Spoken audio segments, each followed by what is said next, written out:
እሺ አብረን እንጸልያለን። በዘላለማዊ ዙፋን ላይ ለዘላለም ጸንተህ የምትኖር ጸጋና ምሕረት በበለጸገበት በዚህ በከበረው ዙፋን ፊት ሕያው የሆነውንና ሁለት አፍ ካለው ሰይፍ ይልቅ የተሳለውን ሰማይና ምድር በውስጧ ያሉት ፍጥረታት ካለመኖር ወደ መኖር የመጡበትን ለኛም የሕይወት እንጀራ የሆነውን የሕይወትን ቃል ልንማር በዚህ ፕላትፎርም አማካይነት ተከማይተናል።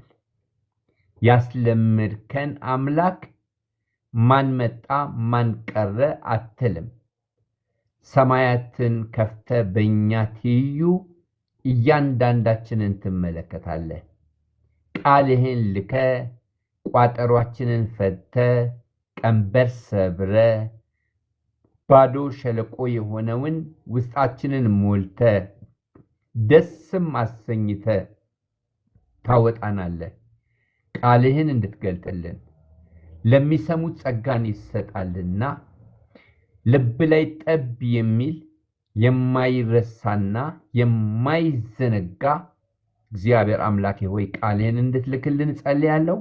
በዚህ ሰዓት በዓለም ዙሪያ ላይ ጌታ ሆይ እየሆነ ያለውን አንተ አስቀድመ የምታውቅ ከመጀመሪያ የመጨረሻውን የተናገርክ አምላክ ነህ። አንተ ሳታውቅ በምድር ላይ ምንም የሆነ ነገር የለም። ልዑል አምላክ ሆይ እየሆነ ባለው ደግሞ አንድ ነገር እንለምንሃለን። ሥጋ የለበሱ ሰዎች ቢያንስ የንስሐ ዕድል እንዲያገኙ፣ አንተን የሚያምኑ ልጆች ሁሉ ከክፉ እንዲጠበቁ፣ ግራና ቀኝ መውጫና መግቢያውን የማያውቁ በሰው አገር በእንግድነት በምጻተኝነት የሚኖሩቱ ካንተ ዘንድ የሆነ ጥበቃ እንዲሆንላቸው፣ ሎጥን ከሶዶምና ጎሞራ እጁን ይዞ ያወጣው መልአክ እጃቸውን ይዞ ከክፉ ሁሉ እንዲሰውር፣ ስጋት፣ ፍርሃት፣ ጭንቀት፣ ግራ መጋባት ከሕይወታቸው ላይ እንዲቆረጥ እግዚአብሔር ሆይ በኢየሱስ ክርስቶስ ስም ክፉ መርዶ ከዚህ በኋላ ከዚህ ምድር ላይ እንዲነሳ ከዳር እስከ ዳር ከሰሜን እስከ ደቡብ ከምዕራብ እስከ ምስራቅ እየነደደ ባለው እቶን እሳት ላይ ኃይለኛ ዶፍ ዝናብ እንድታዘንብ ጦርንና የጦርነትን ወሬ እንድትሽር ለምድሪቱ እንደገና አንድ ጊዜ ፋታና ሰላም እንድትሰጥ ባንተ መልክና ባንተ ምሳሌ የተፈጠሩትን የሰው ልጆች ከስቃይ እንድትታደግ ሁለንተናችን ላንተ አሳልፈን ሰጠን። ክብር በሰማይ በምድር ላንተ ይሁን፣ በኢየሱስ ስም አሜን። ክብር ለአምላካችን ለእግዚአብሔር ይሁን። ዛሬ አብረን የምንመለከተው የዮሐንስ ራእይ ምዕራፍ 13 ነው። ዮሐንስ ራእይ ምዕራፍ 12 እና 13ን በተመለከተ ጠቅለል ባለ መልኩ ለሁለቱ ምዕራፎች የተሰጠው ርዕስ የአውሬው ሶስቱ ባህሪያቶች የሚል ነው። ይሄ ምንድነው? ባለፈው ሳምንትም እንደነገርኳችሁ እግዚአብሔር አንድ አምላክ በሶስት አካላት እንደተገለጠ ሁሉ ሰይጣንም የዚህ ዓለም አምላክ እንደመሆኑ መጠን ሥላሴን በመኮረጅ በሶስት ባህሪያቶች እንደተገለጠ እንመለከታለን። ባለፈውም እንደነገርኳችሁ አውሬው ወይም ዘንዶ እንደ እግዚአብሔር አብ ሲመሰል፣ ሐሰተኛው ክርስቶስ ደግሞ እንደ ወልድ ተመስሏል። ሐሰተኛው ነቢይ ደግሞ እንደ መንፈስ ቅዱስ ተመስሏል። ስለዚህ ከአውሬው ሐሰተኛው ክርስቶስ ስልጣንን ተቀብሎ በሐሰተኛው ነቢይ አማካይነት የጥፋት ተአምራቱን ሲያደርግ ነው ምንመለከተው። ለማስታወስ ያህል በመጀመሪያው 3 ዓመት ተኩል ለእስራኤል ቀናን የሚያስብ በማስመሰል ሃይማኖታዊ ስምምነቶችን በማድረግ እስራኤልን መልካም በሚመስል መንገድ ካግባባት በኋላ በሁለተኛው 3 ዓመት ተኩል ደግሞ ምንድነው የሚያደርገው? በተቃዋሚነትና በተቃራኒነት ቆሞ እስራኤልን በማሳደድና ራሱን እንደ አምላክ በማድረግ በኢየሩሳሌም ቤተ መቅደስ ለመመለክ እና እነሱን ሁሉ ሊያንበረክክ እንደሚነሳ ባለፈው ነግሬያችኋለሁ። እንግዲህ ይሄ ሰይጣን ከዓለም ፍጥረት ጀምሮ የነበረ ያለና እግዚአብሔር ገደብ እስከሚያደርግለት ድረስ ምድር ላይ የሚሰራ ነው። ልዩ የሚያደርገው ምንድነው ቢባል ቤተክርስቲያን በምድር ላይ ባለች ጊዜ በሙላት እንዳይሰራ በቤተክርስቲያን ውስጥ ያለው የእግዚአብሔር መንፈስ ኃይል ይከለክለዋል። ከሰባቱ የመከራ ዘመን በፊት ቤተክርስቲያን ስለምትወሰድ ግን አውሬው በሙላት እንዳይሰራ ምንም የሚከለክለው የለውምና በመጀመሪያው 3 ዓመት ተኩል የማግባባቱን ሥራ እየሰራ በሁለተኛው 3 ዓመት ተኩል አግሬሲቭ በሆነ መንገድ የጥፋት ተአምራቱን በማድረግ በእግዚአብሔር መልክና ምሳሌ የተፈጠሩ ብዙ ሰዎችን እንደሚያንበረክክ እስካሁን እየተናገርኩኝ ቆይቻለሁ። ከዛ ጋር በተያያዘ 13ኛው ምዕራፍ 18 ቁጥሮች አሉት። 18ቱ ቁጥር ላይ ዮሐንስ ራእዩን በስዕላዊ መልኩ ያየውን ጽፏል። የሥነ መለኮት ምሁራን እነዚህ ስዕሎችን በተለያየ መንገድ ለመተርጎም ጥረት ያደርጋሉ። ሆኖም ግን የትኛው ልክ ይሁን የትኛው ልክ አይሁን፣ ይሄ ልክ አይደለም ይሄ ልክ ነው ለማለት ባንችልም እኛ የራሳችንን አመለካከት ማስቀመጥ እንችላለን ማለት ነው። ስለዚህ ቁጥር በቁጥር እያነበብኩኝ በተወሰነ ደረጃ ላብራራላችሁ እሞክራለሁ። ከዛ በኋላ 18ቱንም ቁጥር ካብራራው በኋላ ጭብጥ የሆነውን ዋናውን ሐሳብ ተናግሬ መልእክቴን ካጠቃለልኩ በኋላ የተማራችሁትን የሰማችሁትን የሚሰማችሁን ነገር እናንተ ደግሞ እንድትናገሩ እድሉን እሰጣለሁ ማለት ነው። በቀጥታ ሳነበው 13ኛው ምዕራፍ ቁጥር 1 እንደዚህ ይላል። አንድም አውሬ ከባህር ሲወጣ አየሁ ይላል። አንድም አውሬ ከባህር ሲወጣ አየሁ የሚለው ኦሬዲ የነበረ ነው። ራሱን ግን በሙላት ሲገልጥ ነው። ብዙ የሥነ መለኮት ምሁራን እንደሚስማሙ እስራኤል ውስን የሆነች አገር ስትሆን ባህር የሚለው ከእስራኤል ውጭ ያለውን የአሕዛብን ግዛት ያመለክታል ብለው ይስማማሉ። ስለዚህ ሐሰተኛው ክርስቶስ ሐሰተኛው አሰራር ከቃል ኪዳን ውጪ የሆነውን የአሕዛብን ግዛት ሲቆጣጠርና ሲገዛ ሲሰለጥን የኖረ ነው። አዲስ አይደለም። አሁን ግን እስራኤልን ለማጥቃት በግልጽነት መውጣቱን ነው የምንመለከተው። አንድም አውሬ ከባህር ሲወጣ አየሁ። 10 ቀንዶችና 7 ራሶች ነበሩት።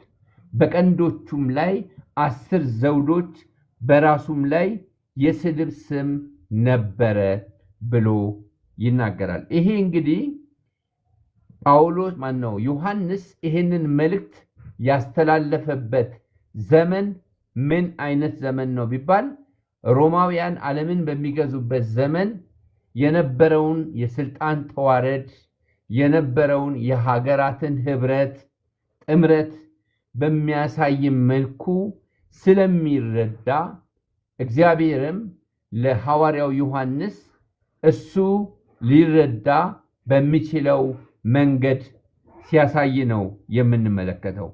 ያየሁትም አውሬ ነብር ይመስል ነበር። እግሮቹም እንደ ድብ እግሮች፣ አፉም እንደ አንበሳ አፍ ነበር። ዘንዶውም ኃይሉንና ዙፋኑን ትልቅም ስልጣን ሰጠው ይላል። ምን አደረገ?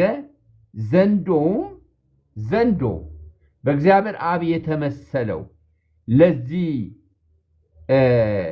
ለሚሰለጥነው ኃይል ስልጣንም ሰጠው፣ ዙፋንም ሰጠው ይላል።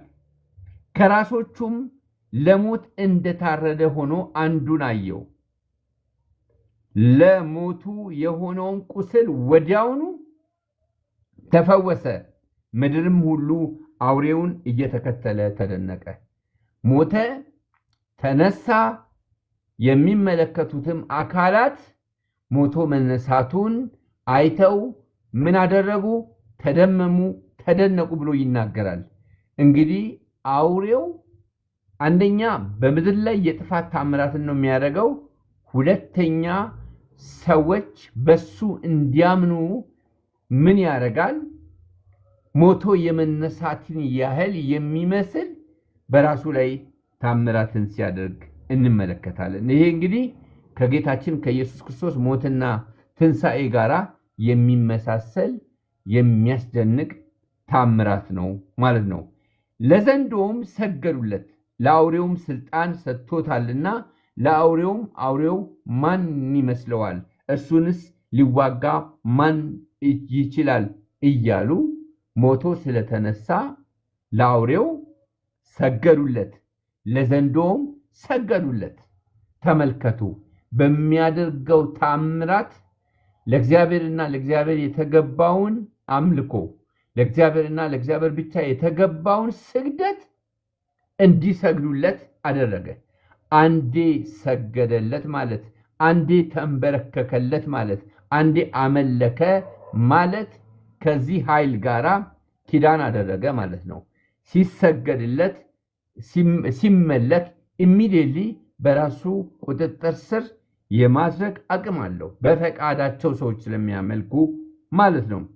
ታላቅ ነገርንና ስድብ የሚናገርበትም አፍ ተሰጠው። በ42 ወርም እንዲሰራ ስልጣን ሰጠው። በአደባባይ ለ3 ዓመት ተኩል በአደባባይ ከልካይ የለውምና በግልጽነት እንዲሰራም ስልጣን ተሰጠው። እንደገናም ደግሞ አልፎም ተርፎ ደግሞ የስድብም አፍ ተሰጠው።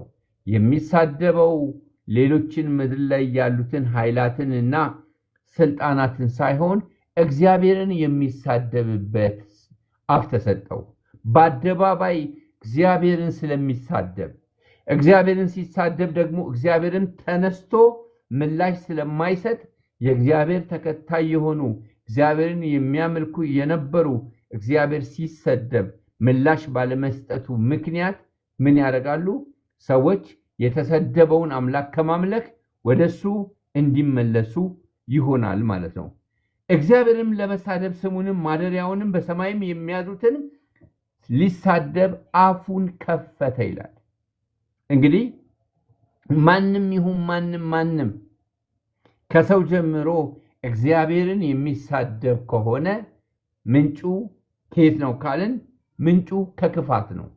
የስድብ አፍ ነው የተሰጠው። የስድብ አፍ ነው የተሰጠው። ቁጥር 7 ላይ ቅዱሳንንም ይዋጋ ዘንድ ድልም ያደርጋቸው ዘንድ ተሰጠው ይላል። በሰባቱ የመከራ ዘመን የሚዳነው እንደ ዛሬ ኢየሱስን እንደ ግል አዳኝና ጌታ አድርጎ ተቀብሎ እጅ አንስቶ ምርኮኛ ሆኖ ከዛ በኋላ ደግሞ በውሃ ጥምቀት ቤተክርስቲያን ተቀላቅሎ እጅ ዘርግቶ እያመለከ የጌታ ራት እየወሰደ ብዙ መንፈሳዊ በረከትን እየተለማመደ ክብር ያለበትን ሞት ሳይሆን የሚሞተው በሰባቱ የመከራ ዘመን በሁለተኛው 3 ዓመት ተኩል ኢየሱስ ክርስቶስን እንደ ግል አዳኝና ጌታ አድርገው የሚቀበሉ ሰዎች በመስዋዕትነት ነው፣ በብዙ መከራ ነው። ምክንያቱም አውሬው ቅዱሳንንም ይዋጋ ዘንድ ቅዱሳንን መዋጋት ብቻ ሳይሆን ድልም ይነሳቸው ዘንድ ስልጣን ተሰጠው ይላል። ቅዱሳንን መዋጋት አንድ ነገር ነው። ተዋግቶ ደግሞ ምን ያደርጋል? ድል ይነሳቸዋል። በነገድም በወገንም በቋንቋም በሕዝብ ሁሉ ላይ ስልጣን ተሰጠው ይላል። በየትኛውም ነገድ ያሉ በየትኛውም ወገን ያሉ እግዚአብሔርን የሚያመልኩ እግዚአብሔርን የሚፈሩትን እሱ ምን ያደርጋቸዋል? ይዋጋቸዋል። ስልጣን ተሰጥቶታል። ምን ይላል? ቁጥር 8 ላይ ደግሞ ከዓለም ፍጥረት ጀምሮ በታረደው በግ ሕይወት መጽሐፍ ስሞቻቸው ያልተጻፉ በምድር የሚኖሩ ሁሉ ምን ያደርጉለታል? ይሰግዱለታል። የሚገርም ነገር ልንገራችሁ። በሕይወት መጽሐፍ ለአውሬው እንዳይሰግዱ ይከለክላቸዋል። ስሙኝ፣ በሕይወት መጽሐፍ መጻፋቸው ጥበቃና ከለላ ስላላቸው ለአውሬው እንዳይሰግዱ እግዚአብሔር ጥበቃና ከለላ ያደርግላቸዋል። በሕይወት መጽሐፍ ያልተጻፉ ግን ለማይረባ አእምሮ አልፈው ስለተሰጡ ወደዱም ጠሉም ምንም ጥበቃና ከለላ ስለሌላቸው ለአውሬው ምን ያደርጋሉ? ይሰግዳሉ። በዚህ አጋጣሚ አንድ ነገር ልንገራችሁ። በኢየሱስ ክርስቶስ አምናችሁ ዳግም ተወልዳችሁ የመንፈሱ ማደሪያ ሆናችሁ በመንፈሱ ታተማችሁ መንፈሱ የርስት መያዣ ሆኖላችሁ በመንፈስ ቅዱስ ጥምቀት ወደ አካሉ የገባችሁ ሰዎች ለአንዴና ለዘላለም ክፉ በእናንተ ላይ እንዳይሰለጥን ሊመጣ ካለው መከራ ትጠበቁ ዘንድ እግዚአብሔር ማህተም አድርጎባችኋል። ነገር ግን ከእንዲህ አይነት ሰው ውጪ ያለ ማንም ይሁን ምንም ከለላ ስለሌለው ምንም ጥበቃ ስለሌለው ለሚመጣው አውሬ አለመስገድ አይችልም። ስሙ በሕይወት መጽሐፍ የተጻፈለት ሰው ጥበቃና ከለላ ስላለው አይሰግድም። ስሙ በሕይወት መጽሐፍ ያልተጻፈበት ሰው ደግሞ ለአውሬው አለመስገድ አይችልም። ያልተጻፈ አለመስገድ አይችልም። የተጻፈ ደግሞ መስገድ አይችልም። የተጻፈለት ሕይወቱ ስለሚጠበቅ፣ ያልተጻፈለት ደግሞ ከጥበቃ ውጪ ስለሆነ። ይገርማል። 8 ቁጥር ላይ ያለውን ላንብብላችሁ። ከዓለም ፍጥረት ጀምሮ በታረደው በግ ሕይወት መጽሐፍ ስሞቻቸው ያልተጻፉ ሁሉ ምን አደረጉ? በምድር የሚኖሩ ሁሉ ይሰግዱለታል። በቃ እነዛ አይሰግዱም፣ እነዚህ ደግሞ ይሰግዳሉ። የሚሰግዱበት ምክንያት በሕይወት መጽሐፍ ስላልተጻፉ ነው። የማይሰግዱበት ምክንያት በሕይወት መጽሐፍ ስለተጻፉ ነው። ስለዚህ ስማችን በሕይወት መጽሐፍ ተጽፏል።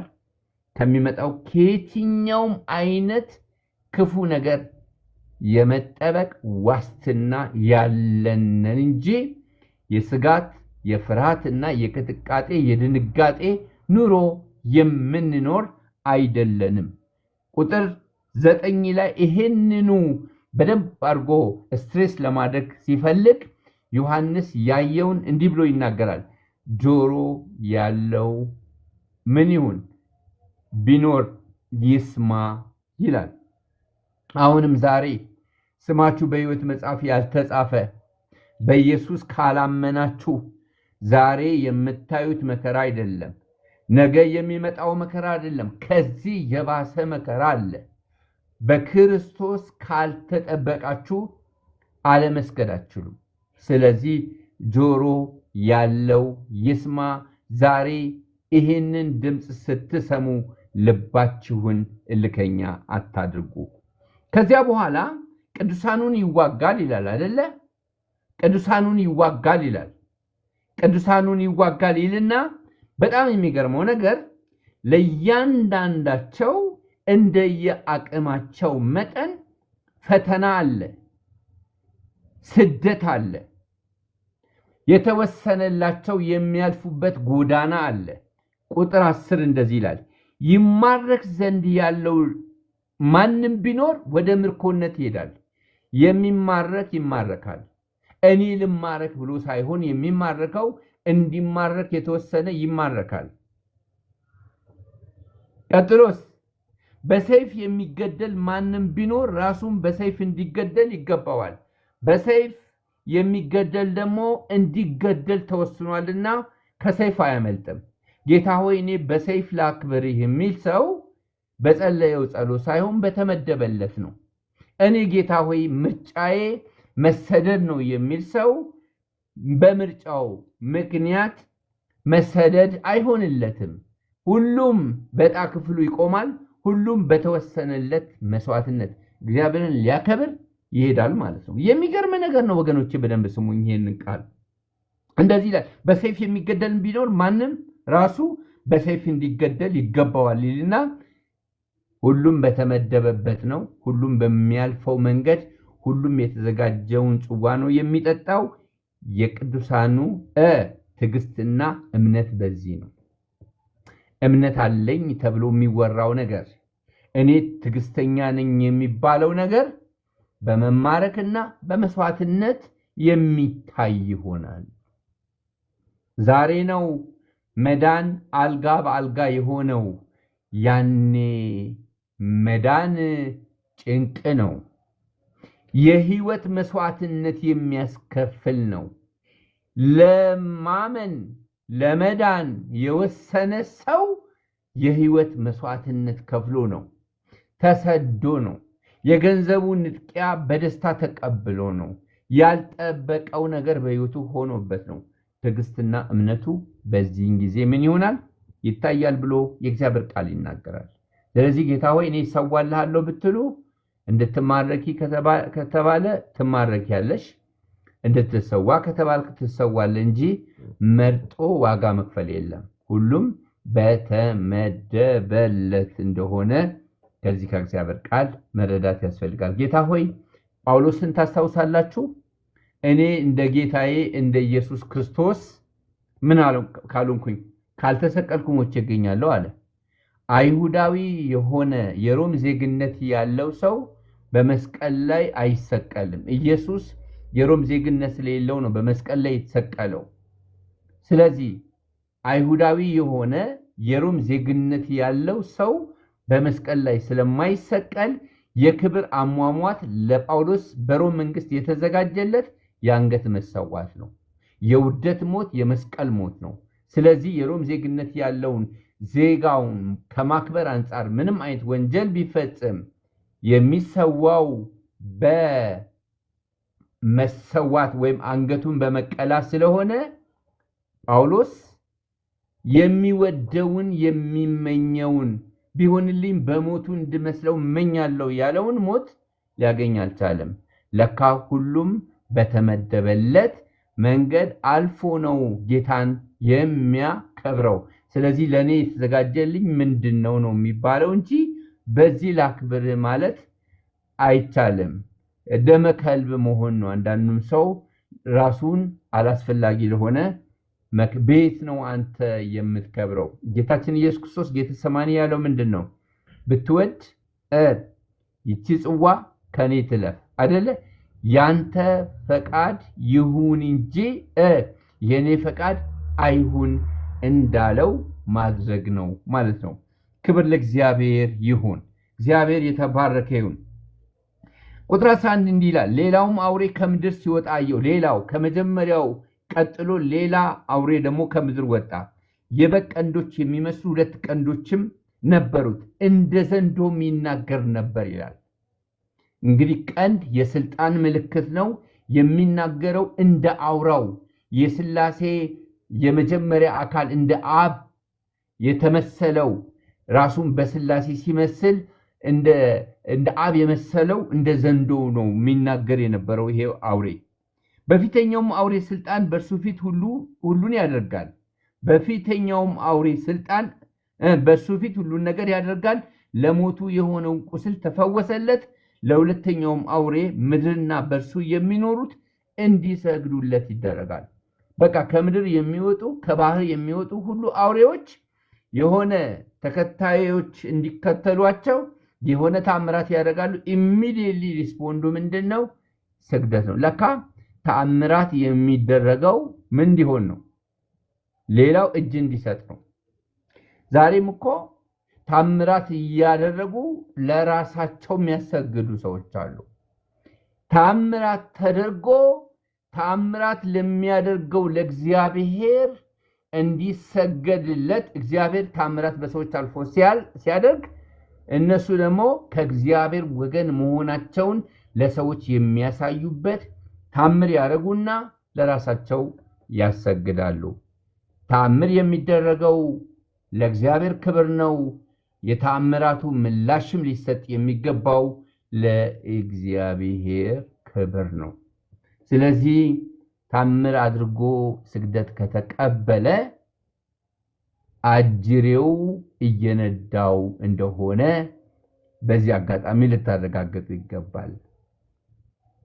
ኃይሌን ላሳያችሁ፣ ጥበቤን ላሳያችሁ፣ ስልጣኔን ላሳያችሁ ብሎ ድምም የሚያረግ ተአምር አድርጎ ካልሰገዳችሁ ካለ ከማን ወገን እንደሆነ ልታስቡ ይገባል። አውሬው ተአምር ያደርግና ኢሚዲየትሊ ስግደት ይቀበላል። ስግደት በተቀበለበት በዚያች ቅጽበት ኪዳን ይሆናል። ለአውሬው የሰገደ ለእግዚአብሔር መስገድ አይችልም። ለእግዚአብሔር የሚሰግድ ለአውሬው መስገድ አይችልም። ክብር ለእግዚአብሔር ይሁን። ሃሌሉያ። ከዛ እሳትም እንኳን ከሰማይ ወደ ምድር በሰው ፊት እስኪያወርድ ድረስ ታላላቅ ምልክቶችን ያደርጋል። የዚህ መንፈስ ሰለባ የሚሆኑት ማናቸው ቢባል የተአምራት ሱሰኛ የሆኑ የድንቃድንቅ ሱሰኛ የሆኑ 6፣ 7፣ 8 ታክሲ ይዘው ተአምራት ካላየው ሞቼ ይገኛለው የሚሉ ሌሊት ወጥተው የሚገቡ አንድ ቀን አውሬው ከምድር ከባህር ይወጣና ትዕይንት የሆኑ ተአምራቶችን በሚያደርግበት ሰዓት ለሱ ወዲያውኑ ስግደታቸውን ያቀርባሉ። የተአምራት ሱሰኞች፣ የምልክት ሱሰኞች፣ ካላደረክ ሞቼ ይገኛለው የምትሉ ሰዎች ለአውሬው አልፋችሁ እንዳትሰጡ ተጠንቀቁ። ተአምራት ሲጀመር ገና ከውጭ የሚመጡ ሰዎች ኃይሉን ያልቀመሱ ኃይሉን ቀምሰው ወደ እግዚአብሔር መንግስት እንዲመጡ ነው እግዚአብሔር ተአምራትን የሚያደርገው እንጂ በተአምራት የተነሸነሸ ኑሮ እንድትኖሩ አይደለም። እንደ አሻንጉሊት ተአምራት እንድትጫወቱበት እንደ ህፃናት የተአምራት አሻንጉሊት እየተጫወታችሁ እንድትቆዩ አይደለም። በመሰረቱ ተአምራት አድራጊዎችም ተአምራት የሚደረግላቸውም ሰዎች ልክ እንደ ቆሮንቶስ ቤተክርስቲያን ዘገባ ስንመለከት በመንፈሳዊ ህይወታቸው እንጭጮች ናቸው። በህይወታቸው ጅማሬ ተአምራትን ሊያዩ ይችላሉ። በኋላ ላይ ደግሞ ያንን የተአምራት ልምምድ የልጅነትን ጸባይ ሽረው ወደ ጥበብ፣ ወደ ዕውቀት፣ ወደ ማስተዋል፣ ወደ ብስለት ሊያዘነብሉ ይገባል። ዩዝ ኤንድ ሶ ማድረግ አለባቸው። ዛሬም ከልጅነት እስከ ዕውቀቱ ተአምራት የሚጠባበቅ አለ። ከልጅነቱ እስከ ዕውቀቱ ተአምራት እያደረገ የሚያስደምም የሚያስደንቅ አገልጋይ ሞልቷል። ቤት ይቁጠረው። የምትኮለኮሉ ሰዎች በጣም ብዙ ናቸው። ቤት ይቁጠረው። አዳራሾቹ ጥም የሚሉት ተአምራት የሚደረግባቸው ቤት። እነዚህ ሰዎች they are making precondition for the coming of false messiah ለሐሰተኛው መሲህ ቅድመ ሁኔታዎችን እያመቻቹ ናቸው። አንድ ቀን ድንገት ሲገለጥ ብለው ግር ብለው ሳያውቁ ሰግደው ይቀራሉ። ከእንዲህ አይነት እግዚአብሔር ያድነን። እሳትስ እንኳን ከሰማይ ወደ ምድር በሰው ፊት እስኪወርድ ድረስ ታላላቅ ተአምራቶችን ያደርጋሉ። አንድ ከጥልቅ ዓለም የመጣ ሰው አንድ ጊዜ እንደዚህ አለኝ፣ መርከቡ አለኝ ምን ታምራት አለ በእግዚአብሔር ቤት ውስጥ ናና እስቲ አንዴ ፍቃደኛ ሆነህ ናና እስቲ እንሂድ ወደ መናፍስት ዓለም እንሂድና የተአምራት አይነት የድንቅ አይነቶችን አሳያለሁ አለኝ። እግዚአብሔርን የሚያመልክ የነበረ እግዚአብሔርን የሚያገለግል የነበረ በጣም ትልቅ ቅንዓት የነበረው የእግዚአብሔር ነገር የነበረው በጣም ትኩስ የሆነ ህይወት የነበረው ከኛ የሚሻል ህይወት የነበረ ሰው መቶ እንደዛ ሲያባብለኝ የኔ ወንድም አልኩት ጦሴን ይዞ ይሄድ ከኔ ራቅልኝ አልፈልግም አልኩኝ። እንደዚህ ዛሬ እንዳደግኩ እንደበሰልኩ አይደለም፣ ገና በልጅነት እንጭጭ በሆነ አይምሮዬ ነው። ለምን ቃሉን ስላነበብኩኝ ተጠነቀቅኩኝ። ያ ሰው መጨረሻ ላይ ንስሐ ሳይገባ በመናፍስት ዓለም ከሚኖርበት ቤት ወጥቶ በሰው ጎዳና ላይ በሰው በረንዳ ላይ ሰይጣን መጫወቻ አድርጎ መጨረሻ ላይ ህይወቱን ወሰደው። ስለዚህ እኔ ምስክር ነኝ። ስለዚህ በድንቅና በተአምራት የሚጀምረው ህይወታችን እውቀትን በመፈለግ ጥበብን በመፈለግ ማስተዋልን በመፈለግ ሊጠናቀቅ ይገባል እንጂ እንደ አሻንጉሊት ተጫዋች ህፃን ልጅ የህይወት ዘመን ሁሉ ተአምራትና ድንቅን በመፈለግ 40 ቀንና 40 ሌሊት በእኔ ተአምራትን አድርግ ከማን እኔ አንሳለሁ ካላሳየኝ ሞቼ እገኛለሁ በሚል ፈተና እድሜያችን እንዳያልቅና ለአእምሮ አልፈን እንዳንሰጥ ልንጠነቀቅ ይገባል። በሚያብረቀርቁ ተአምራቶች ነው የሚመጣው። የተአምራት ቁጥር የሚበዛው በእግዚአብሔር ቤት አይደለም፣ በመናፍስት ዓለም ነው። ወየው ተአምራት ለሚፈልጉ፣ ወየው ጥበብ ለማይወዱ፣ ወየው የእግዚአብሔርን ፈቃድና ሐሳብ ለማያስተውሉ።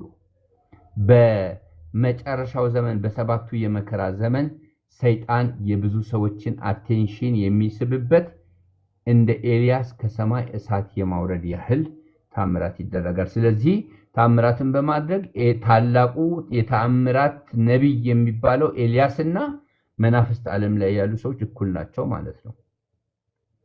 ምንጩ ከማን ነው የሚለውን ማየት በጣም ተገቢ ነው። ቁጥር 14 ላይ እንዲህ ይላል፣ በአውሬው ፊት ያደርግ ዘንድ ከተሰጡት ምልክቶች የተነሳ በምድር ላይ የሚኖሩትን ምን ያደርጋል? ያስታል። በምድር ላይ የሚኖሩትን ያስታል። የሰይፍም ቁስል ለነበረውና በሕይወት ለኖረው ለአውሬው ምስልን እንዲያደርጉ በምድር የሚኖሩትን ሁሉ ይናገራል። ለላከው እንዲሰግዱለት፣ ለላከው እንዲንበረከኩለት ያግባባል። ካያችሁ ምንድነው የምትፈልጉ? ልክ ኢየሱስ ክርስቶስን ሰምተው ሰዎች ጌታ ኢየሱስን እንደ ግል አዳኝና ጌታ አድርጋችሁ መቀበል የምትፈልጉ ሲባል ከጉባኤ ወጥተው እጃቸውን ከፍ አድርገው ንስሐ እንደሚገቡ አዘኢንድ ልክ የውሳኔ ጸሎት ያጸልያቸዋል። ያያችሁትን ተአምራት አይታችሁ የሰማችሁትን ድንቅ ሰምታችኋልና ምላሽ ስጡ ብሎ ጥሪ ያደርግላችኋል። ብዙዎች ምን ያደርጉለታል? ሪስፖንድ ያደርጉለታል። በሕይወት መጽሐፍ ከተጻፉት ውጪ ግራና ቀኝ የማያውቁ የቤት አምላክ የሚመስላቸው እግዚአብሔር የሚመስላቸው አውሬው በእግዚአብሔር መልክና ምሳሌ ስለሚገለጥ የብርሃን መልአክ መስሎ ስለሚገለጥ እንደ ሥላሴ እንደ እግዚአብሔር ቃል አክት ስለሚያደርግ የእግዚአብሔርን ቃል ስለማያውቁ የእግዚአብሔር ቃል መስሏቸው ለዛ አውሬ እጃቸውንና እግራቸውን ይሰጣሉ። የአውሬው ምስል ሊናገር እንኳን ለአውሬው ምስል የማይሰግዱት ሁሉ ምን ያደርጋቸዋል? እግዚአብሔርን የሚያመልኩ ሰዎች ምን ያደርጋቸዋል? ያስገድላቸዋል። አሰግድም ትሰዋለህ። መቼም እግዚአብሔርን ከሚያምን በቀር አልሰግድልህም የሚል የለም። እግዚአብሔርን የሚያምን ሆኖ እሺ በቃ ይቅርብኝ ሰግዳለሁም የሚል የለም። እግዚአብሔርን ማመን ለእግዚአብሔር የሰገደ ለአውሬው አይሰግድም። ምንድነው? አንድ ጥቅስ ነበረ ታክሲ ላይ ጻፉልኝ ኮሜንት ላይ። ካልሰገድክ ይሰገድብሃል ይላሉ አንዳንድ ሰዎች። እኔ ደግሞ እንደዚህ ይላለሁ። ዛሬ አዲስ ጥቅስ፣ ለእግዚአብሔር ካልሰገድክ ሳትወድ በግድ ለሰይጣን ትሰግዳለህ። ለእግዚአብሔር አስቀድመ ከሰገድክ ሳትወድ በግድ ለሰይጣን ከመስገድ ይልቅ ትሰዋለህ። ይሄ ነው መጽሐፍ ቅዱስ የሚያስተምረን። ሊያሰግዳቸው ለአውሬው ምስል ትንፋሽ እንዲሰጠው ተሰጠው። ከዛ በኋላ ቁጥር 16 ላይ ታናናሾችና ታላላቆችም፣ ባለጠጎችም፣ ድሆችም፣ ጌቶችና ባሪያዎች ሁሉ በቀኝ እጃቸው ወይም በግንባራቸው ምልክትን እንዲቀበሉ።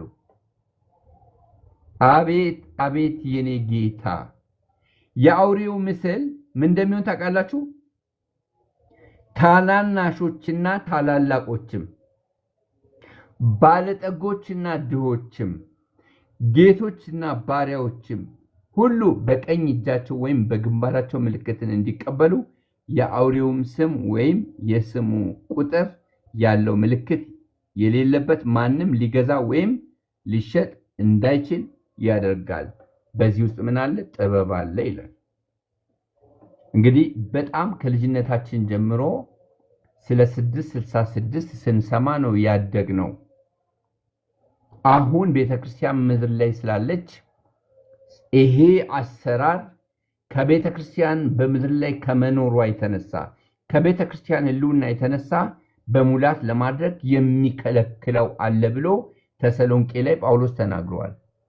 ያኔ ግን ከልካይ የለምና በሙላት ከታላላቅ እስከ ታናናሽ፣ ከባለጠጋ እስከ ድሃ፣ ከጌቶች እስከ ባሪያ በቀኝ እጃቸው ወይም በግንባራቸው እንዲያደርጉ ያደርጋል። ዛሬ መንፈሱ አይሰራም? ዛሬ መንፈሱ ይሰራል።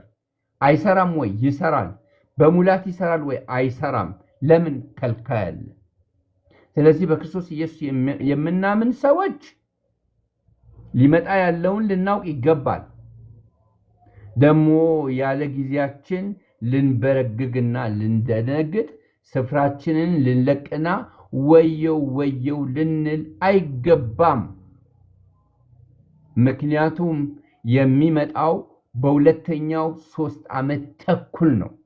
እስራኤልን ካንበረከካት በኋላ በሙላት የሚገለጠው ያኔ ነው። ዛሬ ከልካይ ያለው።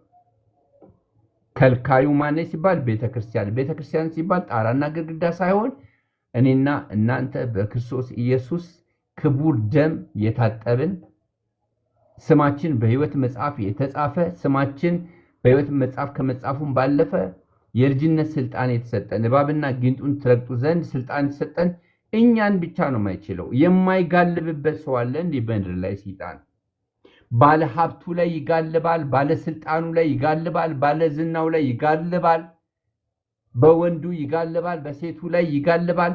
ፎር ዘ ፈርስት ታይም ያልቻለው እኛን ነው። ለምን? ደም አለ፣ ኪዳን አለ። በእኛ ምክንያት እንዳይሰራም እንኳን ተከልክሏል። እንኳን እኛን አፌክት ሊያደርግ እንኳን እኛን ሊያጠቃ በእኛ ምክንያት እንኳን በምድር ላይ እንዳይሰራ ተከልክሏል።